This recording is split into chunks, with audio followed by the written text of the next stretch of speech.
O Zen. Quando por volta do século I d.C., a sociedade chinesa entrou em contacto com o pensamento indiano através do budismo, deu origem a dois acontecimentos paralelos. Por um lado, a tradução dos sutras budistas estimulou os pensadores chineses e levou-os a interpretar os ensinamentos do Buda indiano à luz das suas próprias filosofias.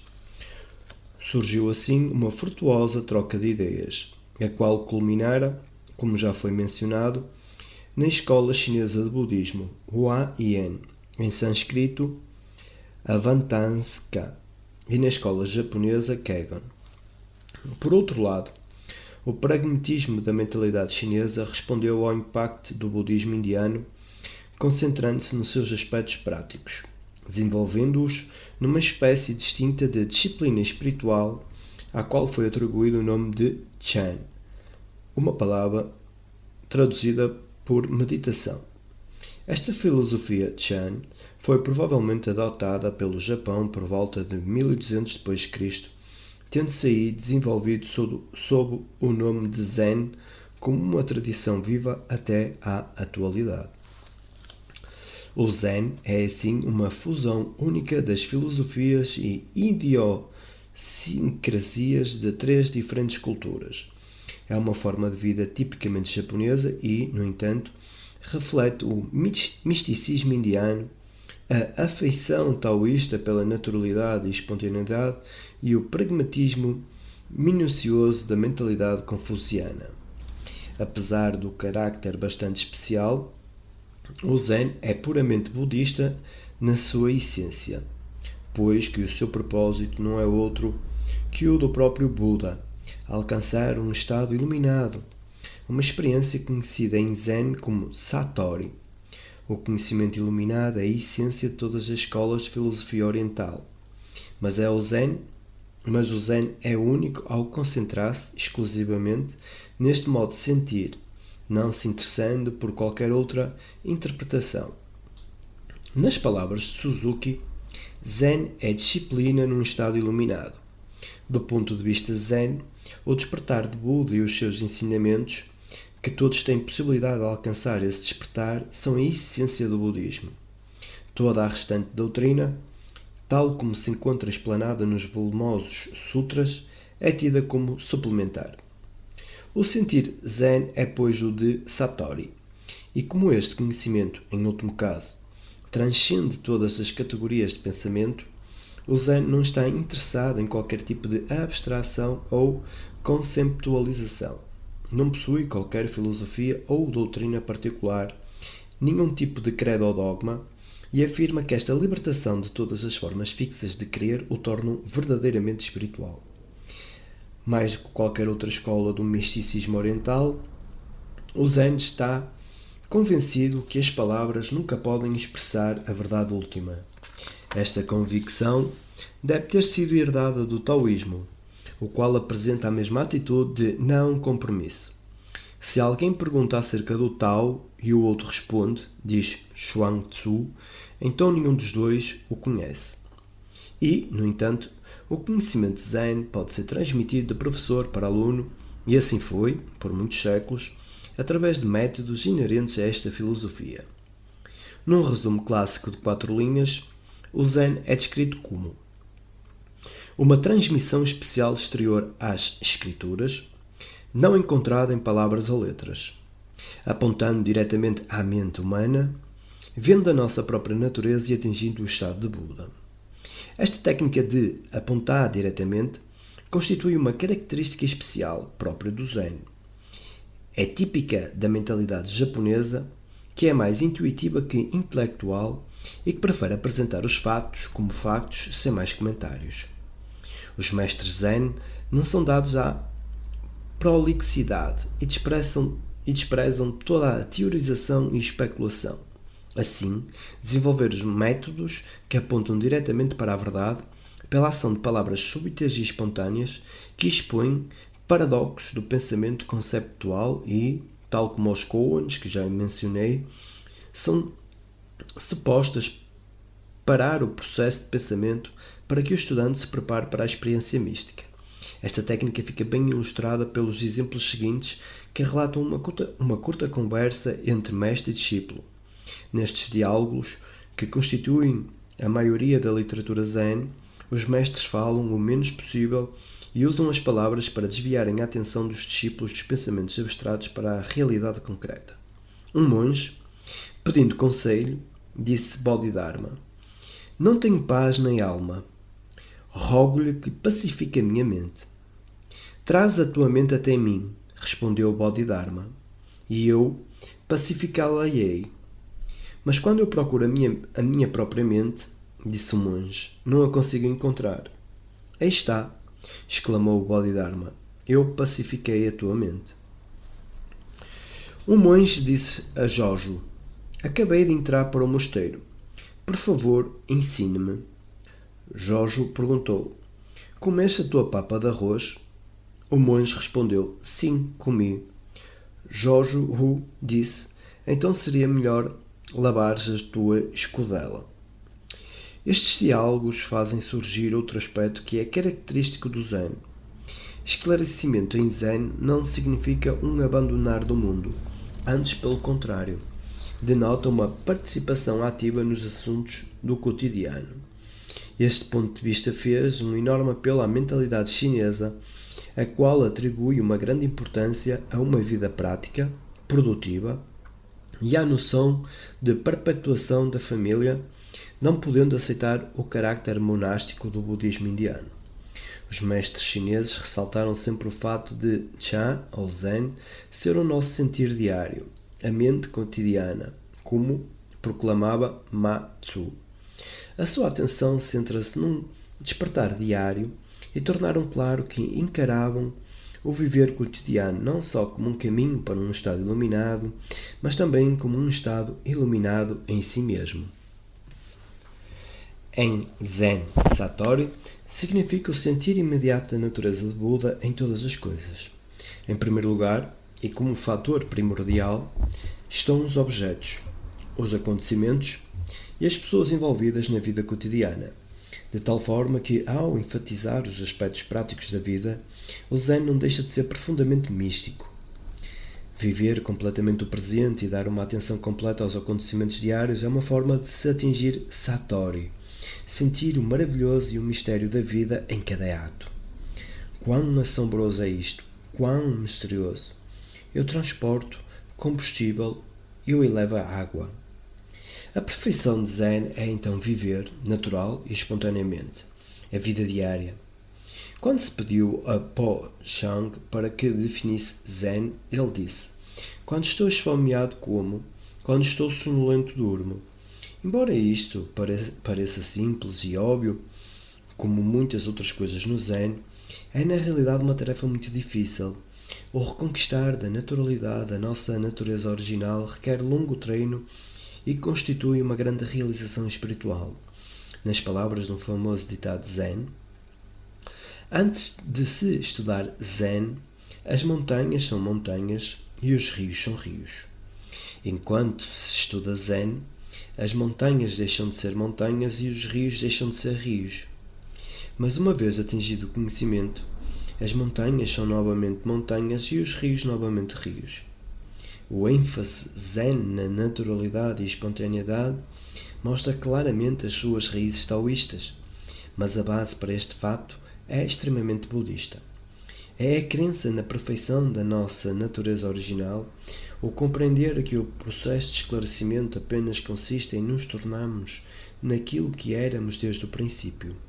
Quando ao mestre Po Chang foi perguntado o que era a procura da natureza de Buda, ele respondeu: "É muito parecido como montar um boi, procurando ao mesmo tempo." Existem atualmente duas importantes escolas de Zen no Japão, as quais diferem nos seus métodos de ensino.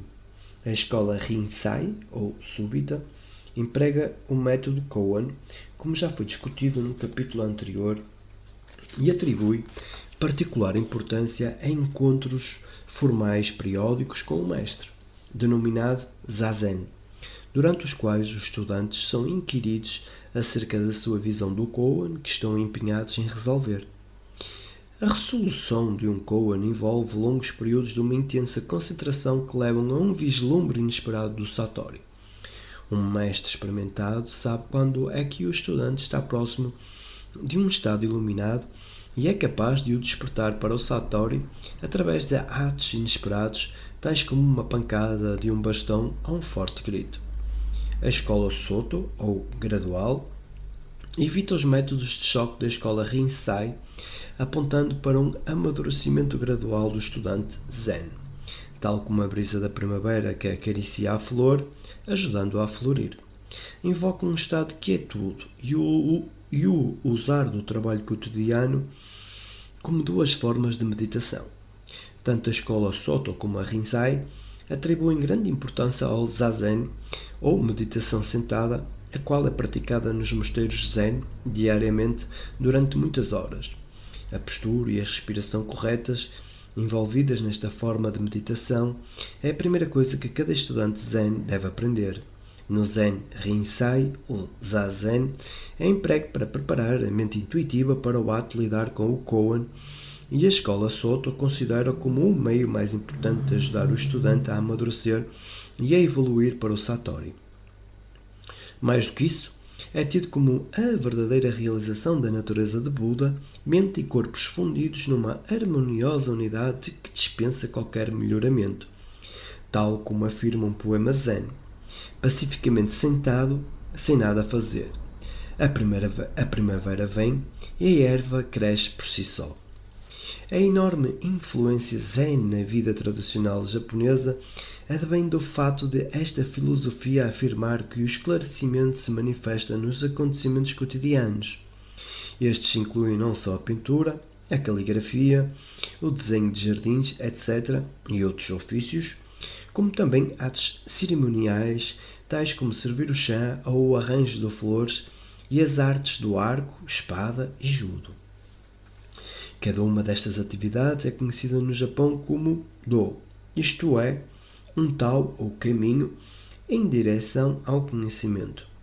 Todas elas exploram várias características de sentir zen e podem ser usadas para treinar a mente e pô-la em contato com a realidade última. Mencionei já as lentas atividades ritualistas do Sha no Yu, a cerimónia japonesa do chá, os movimentos de mãos espontâneos requeridos para a caligrafia e pintura e a espiritualidade do Bushido, ou modo guerreiro. Todas estas artes são uma expressão de espontaneidade, simplicidade e total presença de espírito, características do modo de vida zen. Todas estas atividades requerem um aperfeiçoamento constante de técnicas envolvidas, mas o domínio total apenas pode ser alcançado quando a técnica é transcendida e a arte se torna arte sem arte, que se desenvolve a partir do inconsciente. Uma maravilhosa descrição de uma tal arte sem arte é-nos apresentada por Eugene Herrigel no seu pequeno livro Zen na Arte do Tiro com Arco. Herrigel passou mais de 5 anos com um consagrado mestre japonês para a aprendizagem da sua arte mística, dando-nos no seu livro uma descrição pessoal de como sentiu o Zen através do tiro com arco. Ele apresenta a forma como esta arte lhe surgiu como um ritual religioso que é dançado em movimentos espontâneos, sem esforço nem desígnio. Foram-lhe necessários vários anos de prática que transformaram todo o seu ser para aprender a dobrar o arco espiritualmente como uma espécie de potência sem esforço e a libertar a corda sem intenção, deixando o tiro cair do arco como um fruto maduro. Quando alcançou o topo da perfeição, arco, seta, alvo e arqueiro passaram a estar fundidos uns com os outros e ele não atirava, isso acontecia-lhe. A descrição de Herrigel do tiro com arco é uma das mais puras de Zen, pois que se lhe não refere de forma alguma. Terceira parte. Os paralelos. A unidade de todas as coisas. Apesar das tradições espirituais descritas nos últimos 5 capítulos serem diferentes em muitos aspectos, a sua visão do mundo é essencialmente a mesma. É uma visão baseada num conhecimento místico, numa apreensão não intelectual da realidade. E este conhecimento tem um conjunto de características fundamentais que são independentes dos aspectos geográficos, históricos e culturais de raiz mística. Um hindu e um taoísta podem realçar diferentes aspectos do conhecimento. Um budista japonês pode interpretar os seus conhecimentos em termos bastante diferentes de um budista indiano, mas os elementos básicos que formam a visão do mundo e que foram desenvolvidos em todas as tradições são os mesmos. Estes elementos parecem também ser características fundamentais da visão do mundo emergente da física moderna. A característica mais importante da visão oriental do mundo, quase que se pode dizer a sua essência, é a consciência da harmonia e inter-relação mútua de todas as coisas e acontecimentos. O sentir todos os fenómenos do mundo como manifestações de um carácter único. Todas as coisas são vistas como partes interdependentes e inseparáveis de um todo cósmico, diferentes manifestações de uma última realidade definitiva. As tradições orientais referem-se constantemente a esta última, indivisível realidade que se manifesta a si mesma em todas as coisas e da qual todas as coisas fazem parte. É referida como Brahman no hinduísmo, Dharmakaya no budismo e Tao no taoísmo. Porque transcende todos os conceitos e categorias, os budistas também lhe chamam Tathata, ou omnisciência. O significado espiritual de omnisciência é a unicidade de todas as coisas, o grande todo que tudo inclui. Na vida cotidiana não estamos cientes desta unidade de todas as coisas, mas dividimos o mundo em objetos e acontecimentos separados. Esta divisão é certamente útil e necessária para lidar com o que nos rodeia no dia a dia, mas não é um traço fundamental da realidade. É uma abstração gizada pelo nosso intelecto discriminador e categorizante. Acreditar que os nossos conceitos abstratos de acontecimentos e coisas parcelares são realidades da natureza é uma ilusão. Hindus e budistas dizem-nos que esta ilusão é baseada em avidaya, ou ignorância, produzida pela mente sob o conjuro de Maya. O objetivo principal das tradições místicas orientais é, portanto, o reajustar da mente pela integração e apaziguamento através da meditação. O termo sânscrito para meditação, samadhi, significa literalmente equilíbrio mental. Refere-se ao estado do espírito equilibrado e tranquilo no qual a unidade básica do universo é sentida. Entrar no samadhi de pureza é obter discernimento total que permite tornar-nos conscientes da absoluta unicidade do universo. O carácter único do universo não é só a característica central do conhecimento místico, como é também uma das revelações mais importantes da física moderna. Torna-se notório ao nível atômico e manifesta-se cada vez mais ao penetrarmos mais profundamente na matéria, até ao reduto das partículas subatômicas. A unicidade de todas as coisas e acontecimentos será um tema de recorrência ao longo da nossa comparação entre a física moderna e a filosofia oriental.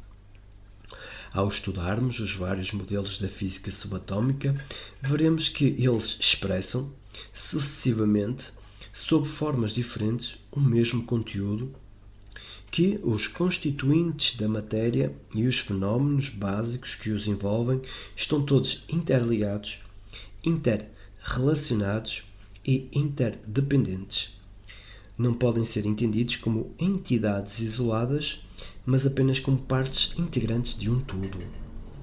Neste capítulo, discutirei como surge a noção de interconexão da natureza na teoria quântica, a teoria dos fenómenos atômicos, através de uma análise cuidada do processo de observação.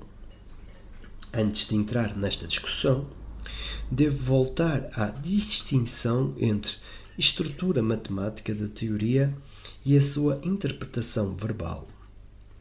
A estrutura matemática da teoria quântica passou por inúmeros testes bem-sucedidos e é agora universalmente aceite como a descrição consistente e precisa de todos os fenómenos atômicos.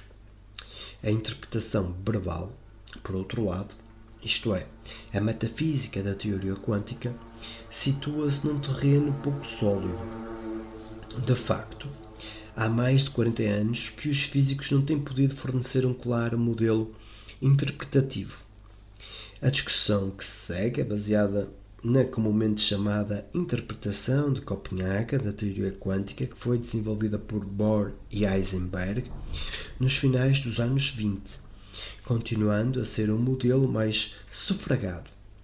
Na minha discussão, seguirei a apresentação dada por Henry Stepp, da Universidade da Califórnia, que se centra em certos aspectos da teoria e em certos tipos de situações experimentais que são encontradas com frequência na física subatómica. A apresentação de Stepp mostra muito claramente como a teoria quântica implica uma interconexão essencial da natureza e também coloca a teoria numa estrutura que pode ser prontamente alargada aos modelos relativistas das partículas subatômicas que serão discutidas mais tarde. O ponto de partida da interpretação de Copenhaga é a divisão do mundo físico num sistema observado, objeto, e num sistema observador.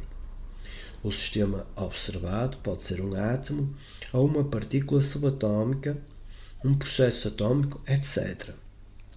O sistema observador consiste numa montagem experimental e incluirá um ou mais observadores humanos.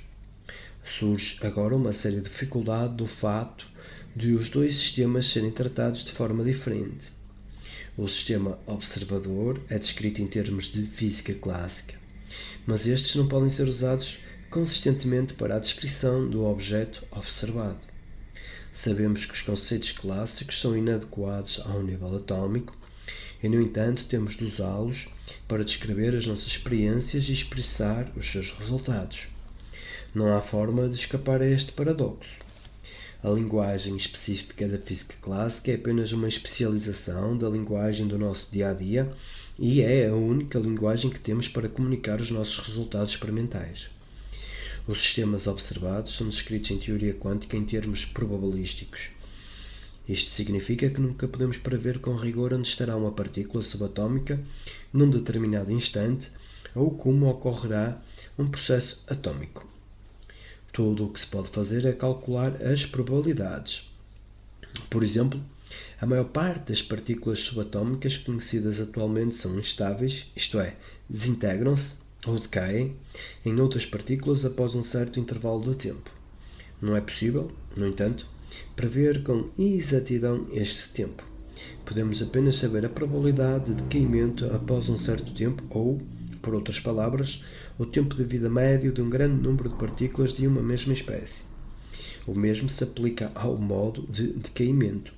Em geral, uma partícula instável pode cair em várias combinações de outras partículas e, novamente, não podemos prever qual a combinação que uma partícula específica escolherá.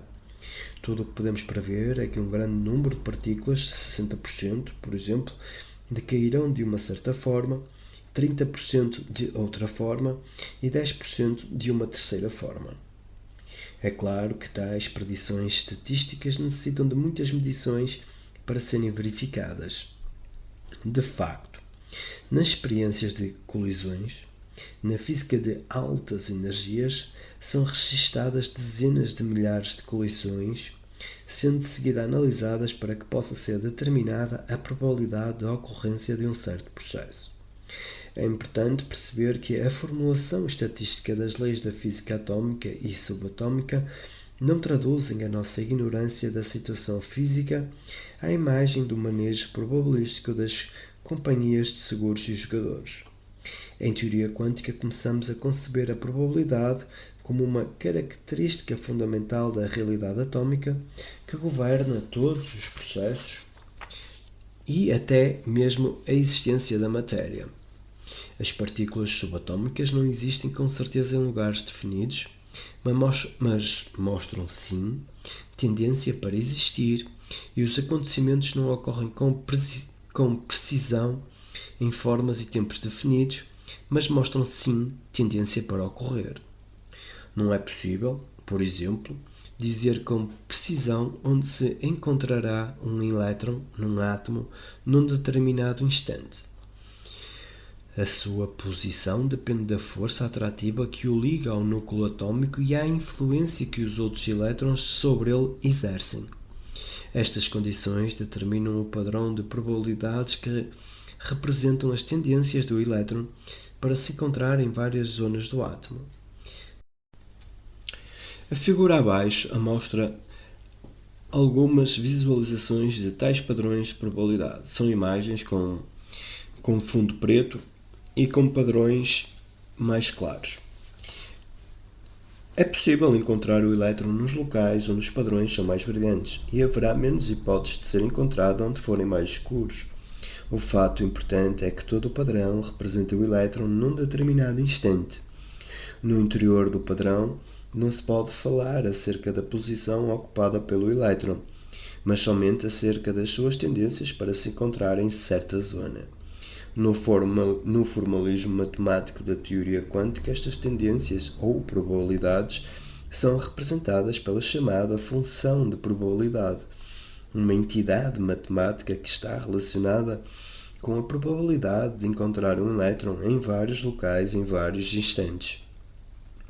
O contraste entre os dois tipos de descrição, em termos clássicos para os dispositivos experimentais e função de probabilidades para os objetos observados, leva a profundos problemas metafísicos que ainda não foram solucionados.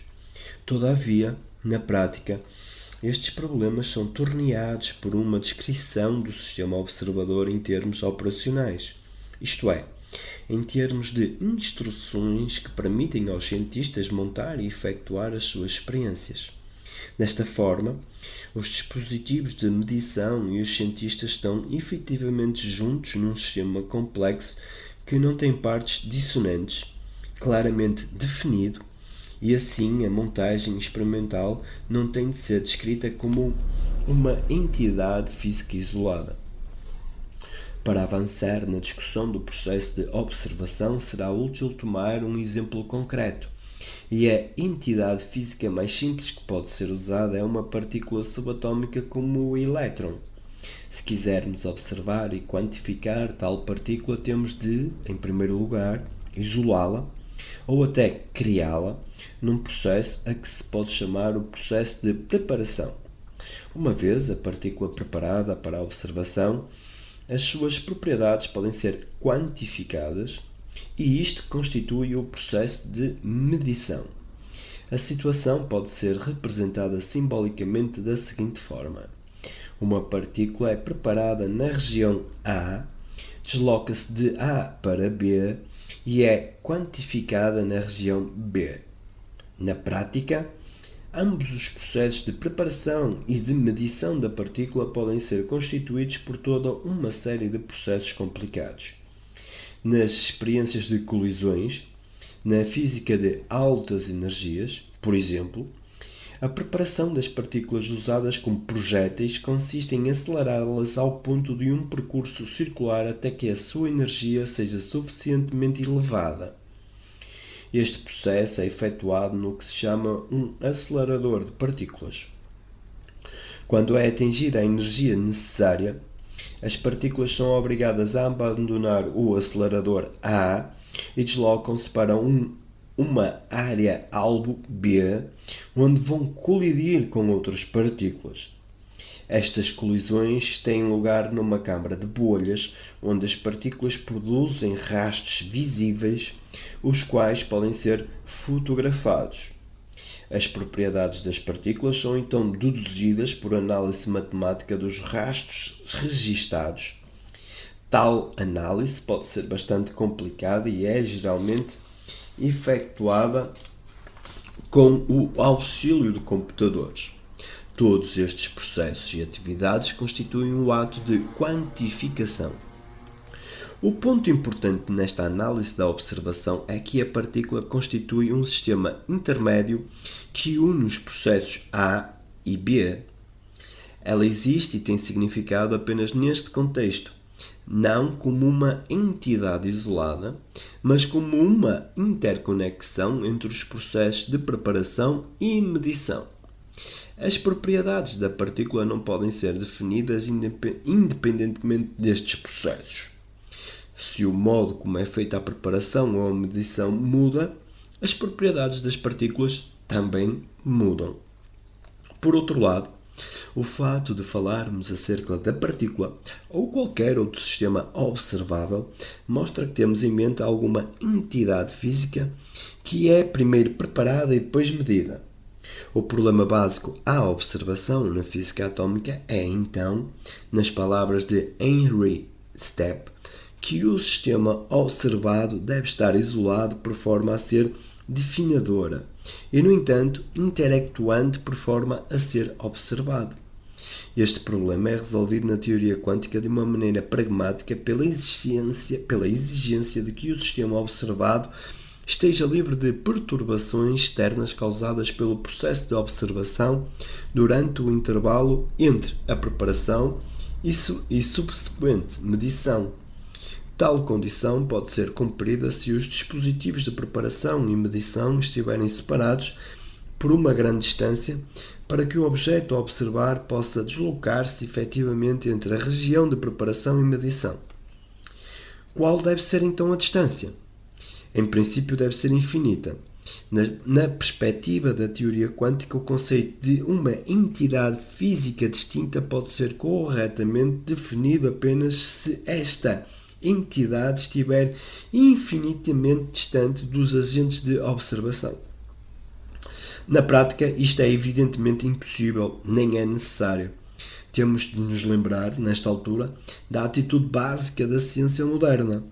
Todos os conceitos e teorias são aproximados. No caso presente, isto significa que o conceito de uma entidade física distinta não necessita de uma definição precisa. Pode ser definida aproximadamente. Isto é feito da forma que se segue. O objeto observado é a manifestação da interação entre os processos de preparação e medição. Esta interação é geralmente complexa e envolve vários efeitos que têm alcances diferentes. Tem raios de ação variados, como se diz em física. Assim, se a parte dominante da interação tem um longo raio de ação, a manifestação deste efeito será sentida a uma grande distância. Estará, assim, livre de perturbações externas e pode ser referida como uma entidade física delimitada. No âmbito da teoria quântica, entidades físicas distintas são então modelos que são apenas significativos até ao ponto em que a parte principal da interação tem um grande raio de ação. Tal situação pode ser definida matematicamente de uma forma muito precisa. Fisicamente, significa que os dispositivos de medida estão tão afastados que a sua interação principal ocorre através da troca de uma partícula ou, em casos mais complicados, de um conjunto de partículas. Estarão sempre presentes outros efeitos, mas enquanto a separação entre os dispositivos de medida for grande, estes efeitos são despiciendos. Os efeitos de curto raio da ação apenas se tornarão dominantes quando os dispositivos de medida não estiverem suficientemente afastados. Em tal caso, todo o sistema macroscópico forma um todo unificado e a noção de objeto observado desfaz. A teoria quântica revela assim a interconexão essencial que rege o universo.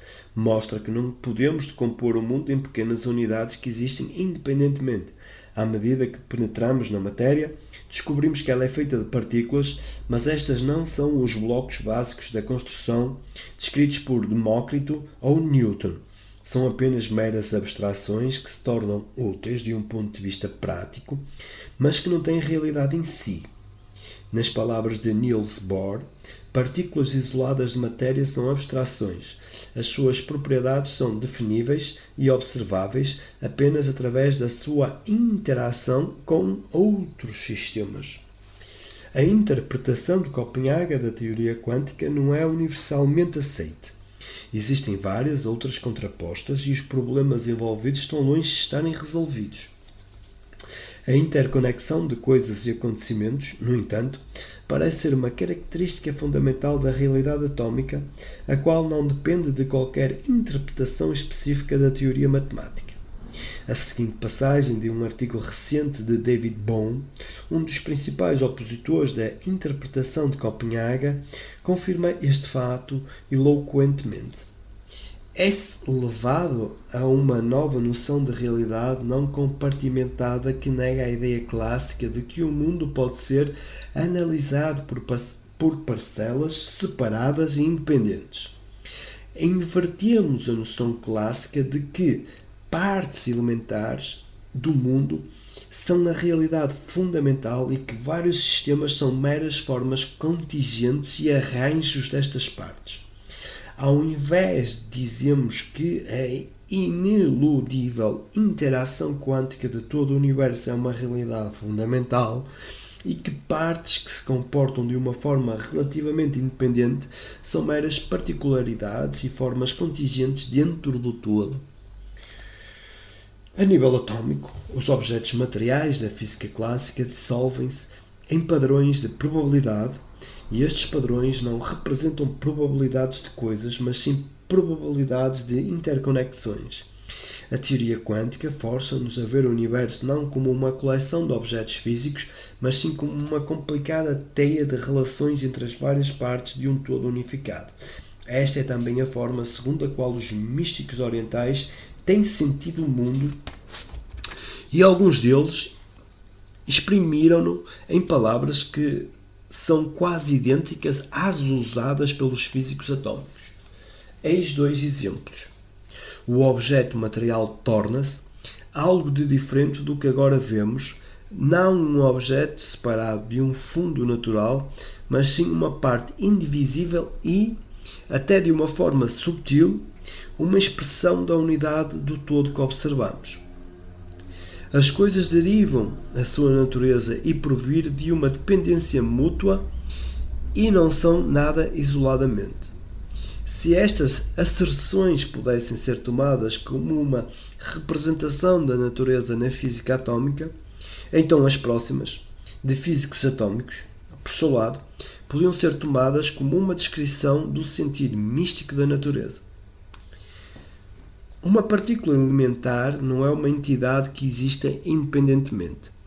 É, em essência, um conjunto de relações que abrange externamente outras coisas. O mundo aparece, assim, como uma complicada confluência de acontecimentos, na qual ligações de diferentes tipos se alternam, sobrepõem e combinam, e assim determinam a textura do todo.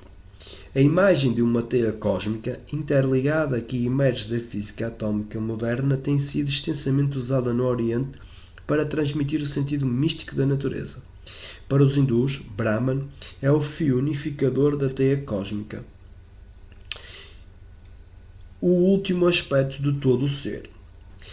Aquele no qual o céu, a terra e a atmosfera estão tecidos e o vento, conjunto com todos os seres vivos, só conhecido como alma.